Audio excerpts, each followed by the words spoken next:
최근 미국은 두 개의 이례적인 허리케인이 잇따라 강타해 수백 명이 숨졌고 재산 피해 금액이 100조를 웃도는 기록적인 피해를 입었습니다.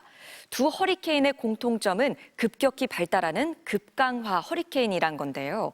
급강화 허리케인의 충격이 우리나라에는 어떤 경고를 할까요? 현인아 기후 전문 기자가 정리했습니다. 허리케인 밀턴이 미국 플로리다에 상륙할 무렵 촬영된 영상입니다. 인적이 끊긴 시가지에 최대 시속 170km의 강풍이 휘몰아칩니다.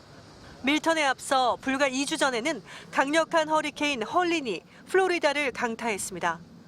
두 허리케인으로 300여 명이 숨지거나 실종됐고 재산 피해는 750억 달러, 우리 돈으로 100조 원 이상으로 추산됐습니다. 두 허리케인의 공통점은 짧은 기간에 폭발적으로 발달하는 급강화 허리케인입니다. 하루의 기압이 42헥토파스칼 이상 떨어지면 급강화 허리케인인데 밀턴은 그 기준을 2배나 초과했습니다. It has dropped 50 millibars in 10 hours.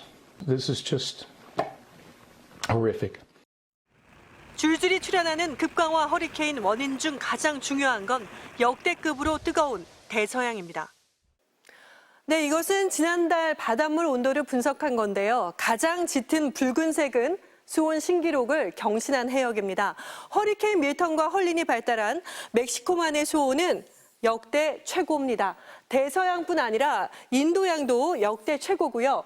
우리나라 주변과 서태평양도 역대 최고입니다. 전 세계 바다가 끓고 있는 원인은 이 그래프에 있습니다. 산업혁명 이후 지구의 기온을 보여주는 건데요. 올해는 관측 이후 최고인 정도가 아니라 압도적인 일입니다.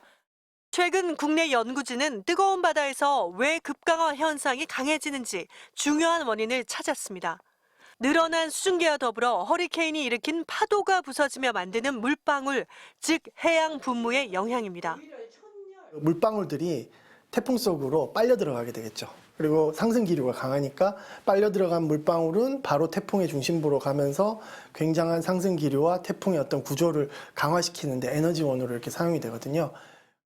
역대급 수온을 기록한 서태평양에서도 올해 2개의 급강화 태풍이 발생했습니다. 11호 태풍 야기와 18호 태풍 끄라톤입니다. 한반도를 노리는 급강화 태풍의 위협도 커지고 있습니다. 2022년 흰남노와 2016년 차바, 2003년 매미 등 우리나라에 큰 피해를 준 태풍의 상당수가 급강화 태풍입니다.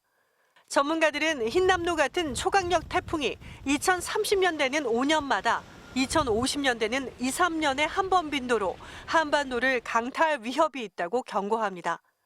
우리나라 주변 바다가 고수온화되고 있기 때문에 문제는 우리나라 바로 앞바다에서 갑자기 이렇게 급강화 현상이 일어날 가능성이 점점 커지고 있다는 게 문제죠.